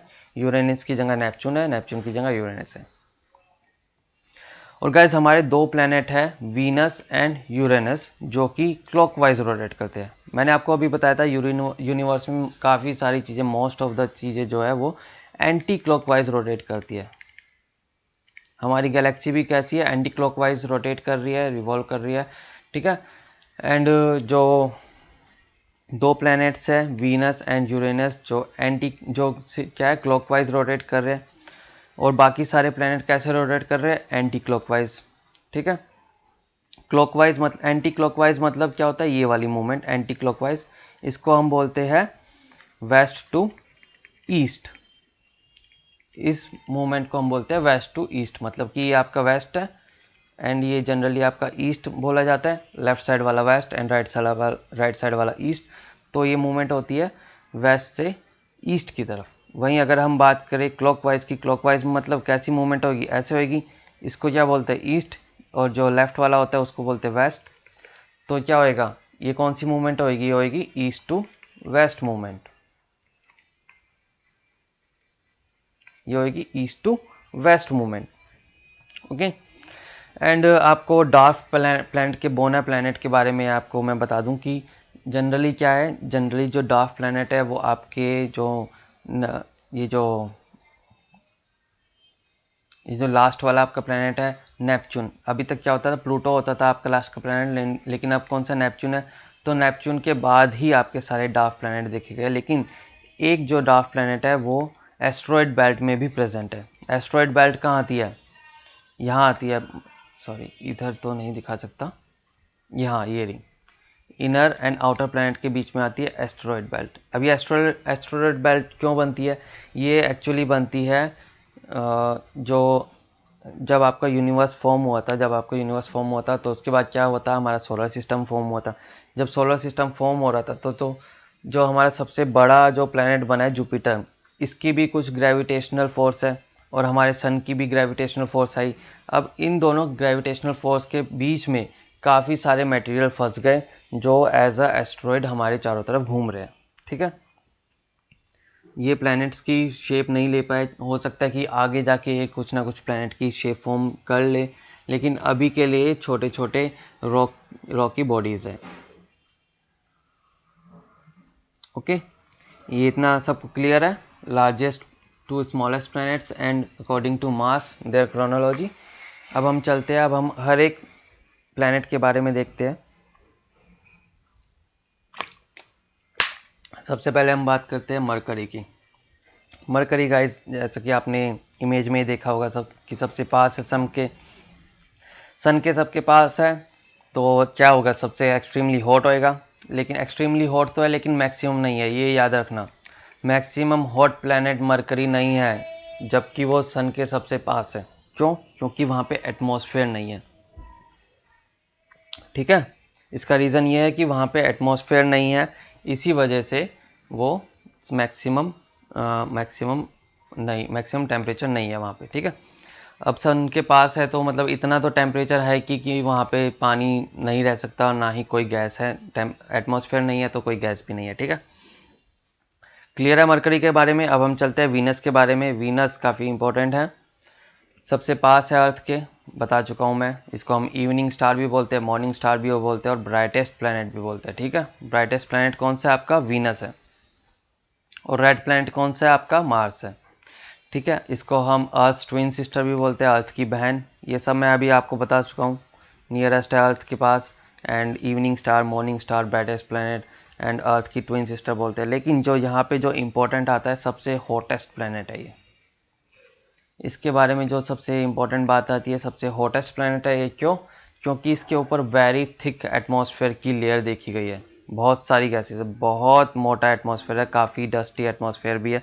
तो इस वजह से क्या है, इसके अंदर सन की रेज ट्रैप्ड हो जाती है, ग्रीन हाउस गैस इफेक्ट हो जाता है, जो इंफ्रारेड रेडिएशन होती है वो सब ट्रैप्ड हो जाती है। तो बहुत बहुत ज़्यादा इसके अंदर टेम्परेचर हो जाता है। तो टेम्परेचर है तो यहाँ पानी भी नहीं है सस्टेन कर पाता, और यहाँ पे ऑक्सीजन भी नहीं है, ठीक है। तो यहाँ पे लाइफ नहीं है। अब हम बात करते हैं अपने प्यारे अर्थ के बारे में। हमारा प्यारा सा प्लेनेट अर्थ, जहाँ पे कि लाइफ है। अर्थ जो है लार्जेस्ट है, जैसा कि अभी मैंने बताया, लार्जेस्ट वाले सेक्शन में, इनर प्लैनेट्स में सबसे लार्जेस्ट है। और अर्थ को क्या बोलते हैं? ब्लू प्लैनेट भी बोलते हैं एंड वाटरी प्लैनेट भी बोलते हैं, क्योंकि सबसे ज़्यादा पानी प्रेजेंट है यहाँ पे, ठीक है। अर्थ को हम बाकी डिटेल में नेक्स्ट लेक्चर में कवर करेंगे, अर्थ को पूरी डिटेल में, कि अर्थ की फॉर्मेशन की थ्योरीज वगैरह भी आएगी उसमें सब कुछ, and rotation, revolution, latitude, longitude, सब हम नेक्स्ट लेक्चर में कवर करेंगे। अभी के लिए सिर्फ यही देख लो कि अर्थ जो है वो सबसे लार्जेस्ट है इनर प्लैनेट्स में, उसको ब्लू प्लैनेट भी बोलते हैं, ठीक है। अब हम चलते हैं मार्स पे। अपना नेक्स्ट प्लैनेट है मार्स। मार्स को हम और क्या बोलते हैं? अभी मैंने बताया, रेड प्लैनेट बोलते हैं। अब ये रेड किस लिए होता है? क्योंकि ये आयरन रिच होता है, आयरन रिच सॉइल होती है, और यहाँ का स्काई जो होता है वो पिंक कलर का भी होता है। अभी एक मैंने वैसे एक लेक्चर लिया है, आप लोगों ने पता नहीं वो देखा होगा या नहीं, सॉइल्स के बारे में मैंने लिया है। रेड सॉइल के बारे में मैंने वो बताया था, एक चीज़ मैंने बताई थी। रेड सॉइल जो होती है, रेड सॉइल का कलर रेड क्यों होता है? वो होता है आयरन ऑक्साइड की वजह से, ठीक है। एंड यहाँ आप देख रहे हो, यहाँ पे भी ये जो प्लेनेट है रेड कलर का है, और यहाँ पे क्या है? ये आयरन रिच प्लेनेट है, ठीक है। इससे आप इसको याद रख सकते हो कि ये रेड क्यों है। ओके, अब हमारा नेक्स्ट प्लेनेट है जुपिटर। जुपिटर जैसे कि आपको पता है ये लार्जेस्ट प्लेनेट है, और गायनेमीडा सैटेलाइट है इसकी एक, जो कि है लार्जेस्ट सैटेलाइट है हमारे सोलर सिस्टम की। ये सब मैं आपको बता चुका हूँ, आपके दोबारा रिवीजन ही चल रहा है, ठीक है। एंड देन फिर है सैटर्न। सैटर्न क्या है? हाँ, सैटर्न से एक काफ़ी इंपॉर्टेंट चीज़ निकल के आती है। सैटर्न के चारों तरफ रिंग्स होती है, रिंग्स होती है जो ब्राइट रिंग्स होती है, जो चमकती है। अब ये ब्राइट इतनी क्यों होती है? क्योंकि ये आइस से बनी होती है। ये जो रिंग होती है ये आइस होती है, या फिर आइस कवर्ड डस्ट पार्टिकल्स होते हैं, ठीक है। आइस से होती है, और आइस कवर्ड डस्ट पार्टिकल से ये रिंग बनी होती है। और जो सैटर्न की इम्पोर्टेंट सैटेलाइट है वो है टाइटन। टाइटन जो है वो सैटर्न की सबसे इम्पोर्टेंट सैटेलाइट है।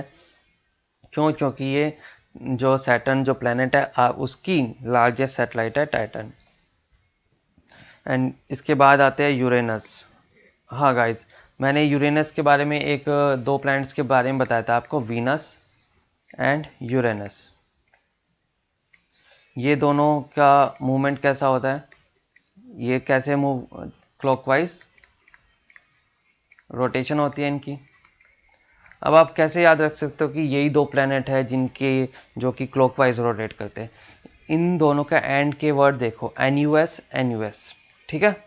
जिन प्लैनेट्स के एंड में एन यू एस आएगा वो क्लॉकवाइज रोटेट करेंगे, ठीक है। ये दो ही प्लैनेट है जिनके एंड में एन यू एस आ रहा है, इसलिए आप इसको इससे याद रख सकते हैं। क्लॉकवाइज रोटेशन है। एंड हमारा जो लास्ट प्लैनेट है वो है नेपच्यून। नेपच्यून में भी हमारी रिंग्स होती है जो मीथेन की बनी हुई होती है, ठीक है। मीथेन होता है मोस्टली वहाँ पे, एंड यहाँ पे सब ज़ीरो टेम्परेचर होता है। तो चलिए अब हम आगे चलते हैं, प्लूटो की बात करते हैं। प्लूटो को हमने 2006 में हटा दिया था। हमने मतलब कि किसने हटाया? IAU ने, इंटरनेशनल एस्ट्रोनॉमिकल यूनियन ने इसको 2006 में, 24 अगस्त 2006 में प्लैनेट के जो श्रेणी थी उससे हटा दिया, प्लैनेट की श्रेणी से इसको हटा दिया। क्यों? क्योंकि ये ऑर्बिट क्रॉस करता है, ये प्लेन में नहीं है। एंड अब ये जो है ये एक डार्क प्लैनेट है, बोना ग्रह बोलते हैं अब इसको। ठीक है, अब हम बात करते हैं एस्टेरॉयड बेल्ट की। एस्टेरॉयड बेल्ट अभी आपने देखी थी, इनर एंड आउटर प्लैनेट्स के बीच में है। कहाँ? अगर हम स्पेसिफिक प्लैनेट की बात करें तो वो है मार्स और जुपिटर का जो ऑर्बिट है उसके बीच में प्रेजेंट है। एंड इसके अंदर क्या है, काफ़ी सारी इरेगुलर बॉडीज़ है, जो रॉकी है, मेटेलिक है, आइसी भी है। ठीक है, और एस्ट्रॉइड्स को हम और क्या बोलते हैं? एस्ट्रॉइड्स को हम माइनर प्लैनेट्स भी बोलते हैं। ठीक है, एस्ट्रॉइड्स के बाद में आपने कुछ वर्ड सुने होंगे, जैसे कि मीटियोरॉइड, मीटियोर, मीटियोराइट। क्या होता है ये? सारे आपको एक जैसे लगते होंगे, मीटियोरॉइड, मीटियोर एंड मीटियोराइट। ठीक है, अब देख लेते हैं ये क्या क्या होते हैं। देखो, मीटियोराइट क्या होता है? वो एस्ट्रॉइड होते हैं, सबसे बड़े कौन से होते हैं? एस्ट्रॉइड होते हैं। ठीक है, इसी से एस्ट्रॉइड से ये सब डिराइव्ड है। ठीक है, मीटियोरॉइड भी एस्ट्रॉइड से डिवाइड है। मीटियोरॉइड क्या होते हैं? वो रॉकी बॉडी होते हैं जो जिनकी जो डायमेंशन होती है वो 1 मीटर वाइड तक होते हैं। ठीक है, इनकी डायमेंशन क्या होती है? 1 मीटर वाइड होते हैं, स्मॉल रॉकी बॉडी होते हैं, उनको बोलते हैं हम मीटियोरॉइड। क्लियर है? तो फिर ये मीटियोर क्या होते हैं? वो मीटियोरॉइड जो कि अर्थ के एटमॉस्फेयर में घुस जाते हैं और जल जाते हैं। मान लीजिए ये अर्थ है एंड ये है अर्थ का एटमॉस्फेयर, इसमें भी काफ़ी सारे लेयर्स होते हैं अर्थ के एटमॉस्फेयर में। और यहाँ पे क्या है? यहाँ पे आपका मार्स है, फिर इसके बाद क्या है? आपके एस्ट्रॉयड बेल्ट है। अब कुछ कुछ कोई होते हैं एस्ट्रॉयड ऐसे, कोई कोई ऐसे मीटेरॉयड होता है जिनका मन कर जाता है कि चलो घूम के आते हैं, तो वो अर्थ पे घूमने के लिए आते हैं। जैसे ही वो यहाँ पे आते हैं, अर्थ में क्या है? एटमॉस्फेयर है। अर्थ का एटमॉस्फेयर क्या करता है? उनको जला के राख कर देता है, तो उनको बोलते हैं हम मीटियोर। जो जल के राख हो गए अर्थ के एटमॉस्फेयर में आके, वो होते हैं मीटियोर। लेकिन कोई कोई ऐसे हट्टी भी होते हैं, कोई कोई ऐसे मतलब हद मचा देते हैं, जो कि सीधा अर्थ पे आके ही रहते हैं। ठीक है, उनको हम बोलते हैं meteorite. A meteor that reaches on earth surface ना, बल्कि अगर हम हिंदी में बात करें तो दोनों को हम बोलते हैं उल्का ही है। ठीक है, उल्का ही बोलते हैं हम दोनों को। मीटियोराइट क्या होता है? जो कि अर्थ सरफेस पे आ जाते हैं। एंड गाइस, इसकी हंटिंग, अगर मैं आपको इसके बारे में एक इंटरेस्टिंग फैक्ट बताऊं तो लोग इसकी हंटिंग भी करते हैं, ढूंढते हैं। रेगिस्तान में लोग इनको ढूंढते भी है, क्योंकि ये काफ़ी महंगा बिकता है और इन पर रिसर्च वगैरह काफ़ी अच्छी होती है।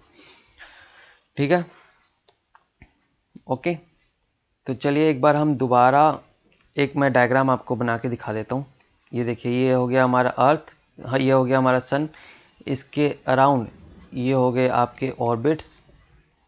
मान लीजिए ये, अभी तो मैंने 3 ही बनाए हैं, लेकिन मान लीजिए कि ये 8 के 8 प्लैनेट्स के ऑर्बिट है। ठीक है, इसके बाद एक बेल्ट आती है, कूपियर बेल्ट। ठीक है, यहाँ पे भी आपके काफ़ी सारे एस्ट्रॉयड प्रेजेंट होते हैं, बहुत सारे। जो आपकी एस्ट्रॉयड बेल्ट है उससे 4 गुना 20 गुना ज़्यादा ये बड़ी बेल्ट होती है। ठीक है, और ये कहाँ होती है? आपका जो लास्ट प्लैनेट नेपच्यून प्लैनेट, उसके बाद ये प्रेजेंट होती है। और यहाँ पे काफ़ी सारी मात्रा में स्मॉल बॉडीज़ जो है वो प्रेजेंट होती है। और ये जो बेल्ट है 20 टाइम्स ज़्यादा बड़ी बेल्ट है एस्ट्रॉयड बेल्ट के कंपैरिजन में। ठीक है, और जो यहाँ पे जो आपके बॉडीज़ है उन पे जनरली फ्रोज़न अमोनिया, मीथेन और वाटर मिलता है। ठीक है, एक आपने सुना होगा कोमेट होता है, एक हेलिकोमेट। हेलिकोमेट हेलिकोमेट एक आईसी कोमेट है जो हर 76 ईयर्स में आता है। और जो अब जो बोल रहे हैं अब 2061 में आएगा, 2016 में आएगा, वो दोबारा दिखेगा हमको। ये हर 76 ईयर्स में आता है। अब इसका जो ऑर्बिट है वो कैसे है, यहाँ पे हम देखते हैं। इसको पहले मैं थोड़ा रब कर लेता हूँ। ओके, चलिए। हेलिस कोमेट ये हमारा सोलर सिस्टम है। हेलिस कोमेट कैसे आता है? एंड ये है हमारा यूरेनस। अब इसका जो ऑर्बिट है वो है ऐसे। हेलिकोमेट का ऑर्बिट है ऐसे। ठीक है,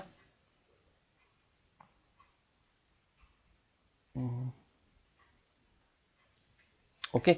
हेलिकोमेट का जो ऑर्बिट है वो ऐसे है, ये हर 76 ईयर्स में हमें दिखाई पड़ता है, मतलब कि 76 ईयर्स का इसका रोटेशन रिवॉल्यूशन टाइम है। ठीक है, समझ गए रिवॉल्यूशन टाइम क्या है, वो 76 ईयर्स, तभी हमें ये हर 76 ईयर्स में दिखाई देता है। ये आइस से बना हुआ होता है और ये ऐसे इसका ऑर्बिट होता है, ये अर्थ के पास से गुजरता हुआ दिखता है हमें। तो चलिए अब हम इसके आगे चलते हैं। कुपियर बेल्ट के बाद आपको दिखता है एक बहुत ही बड़ा सा क्लाउड, बहुत बड़ा क्लाउड, जिसका नाम हमने दिया है ऊट क्लाउड। काफ़ी घना ये क्लाउड होता है, स्फेरिकल क्लाउड होता है ये, एंड इसमें आईसी प्लैनेट्स टाइप के होते हैं, जो जो छोटे प्लैनेट्स होते हैं उसको हम बोलते हैं प्लैनेस्टिमल्स। कुछ प्लैनेट टाइप के जो हमें दिखते हैं उसको हम बोलते हैं प्लैनेस्टिमल्स। ठीक है, आईसी प्लैनेस्टिमल्स होते हैं, स्फेरिकल क्लाउड होता है, एंड ये जो है ये सन को सराउंड करता है 50,000 AU तक। ठीक है, 50,000 AU तक ये सन को सराउंड करता है। और जो हमारा नियरेस्ट स्टार मैंने बताया था आपको, प्रॉक्सिमा सेंटोरी, उसके 1/4 डिस्टेंस तक ये जाता है। देखो ये हो गया हमारा सन।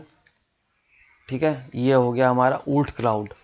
कौन सा क्लाउड हो गया इसके आसपास? ऊट क्लाउड। ये डिस्टेंस कितना हुआ? ये डिस्टेंस है 50,000 AU, एस्ट्रोनॉमिकल यूनिट। और जो हमारा जो नियरेस्ट स्टार कौन सा है हमारा? यहाँ पे है नियरेस्ट स्टार। ये डिस्टेंस कितना हुआ? ये डिस्टेंस 1/4 हुआ इस पूरे डिस्टेंस का। ठीक है, ये पूरा डिस्टेंस कितना हुआ?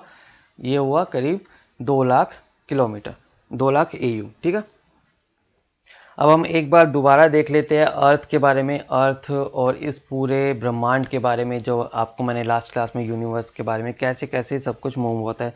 सबसे पहले हम बात करते हैं सैटेलाइट से। सैटेलाइट से हम बात करते हैं, सैटेलाइट या मून किसके अराउंड रिवॉल्व करती है? मून के बाद क्या आता है? अर्थ आता है। अर्थ किस में है? हमारी सोलर सिस्टम में है। सोलर सिस्टम किस में है? Solar Interstellar neighbourhood. Actual solar Interstellar neighbourhood के बारे, ये किस में है? मिल्की वे गैलेक्सी में। मिल्की वे गैलेक्सी किस में है? लोकल गैलेक्टिक ग्रुप में। काफ़ी सारी गैलेक्सीज होती है, उसको बोलते हैं लोकल गैलेक्टिक ग्रुप। और ये लोकल गैलेक्टिक ग्रुप का दोबारा एक क्लस्टर बनता है, काफ़ी ज़्यादा क्लस्टर, वो इसमें होता है वर्गो सुपर क्लस्टर में। वर्गो सुपर क्लस्टर में फिर क्या होता है? फिर आपका आता है local super cluster, and this local super cluster फिर क्या होता है? आपका यूनिवर्स आ जाता है। ठीक है, क्लियर है? अर्थ के बाद सोलर सिस्टम के बाद solar Interstellar neighbourhood, solar Interstellar neighbourhood के बाद मिल्की वे के बाद लोकल गैलेक्टिक ग्रुप मतलब गैलेक्टिक मतलब कि गैलेक्सीज का काफ़ी सारा समूह, एंड देन इसके बाद वर्गो सुपर क्लस्टर, उसके बाद local super cluster, and then universe, जहाँ से सब कुछ स्टार्ट हुआ है। ठीक है, तो गाइज ये है आपका आज का लेक्चर, जिसमें हमने सोलर सिस्टम को कवर किया। नेक्स्ट लेक्चर में हम क्या देखेंगे? नेक्स्ट लेक्चर में हमने एक चीज़ छोड़ दिया आज में, वो है स्टार के लाइफ साइकिल ऑफ स्टार अभी मैंने छोड़ दिया, जो मैं आपका नेक्स्ट लेक्चर में कवर करूँगा। और साथ साथ हम क्या करेंगे? नेक्स्ट लेक्चर में अर्थ के रिलेटेड देखेंगे। इसमें हम सारी इसकी जो थ्योरीज़ है, लैपलेस थ्योरीज़, नेबुला थ्योरीज़, वो सब हम थ्योरीज़ कवर करेंगे। क्लियर है सबको? एंड इसमें फिर हम अर्थ के बारे में, रोटेशन, रेवोल्यूशन, इन सब से क्या होता है, ठीक है, एंड लैटिट्यूड, लॉन्गिट्यूड, ये सब हम नेक्स्ट लेक्चर में कवर करेंगे। तो गाइज़ आज का ये लेक्चर यहीं तक है। आपको ये लेक्चर कैसा लगा कमेंट सेक्शन में बताएं, और आप लोग अपनी सेहत का ध्यान रखिए, कोरोना बहुत ज़्यादा फैलता जा रहा है, और अपनी पढ़ाई भी अच्छे से रखिए। अगर आपको कोई भी कुछ डाउट हो, कुछ आपको बात करनी हो, तो आप इन नंबर पे कांटेक्ट कर सकते हैं और हमसे इन सभी प्लेटफॉर्म पे जुड़ सकते हैं। ओके गाइज़, आप लोग अपना ध्यान रखिए, और आज का लेक्चर यहीं तक है।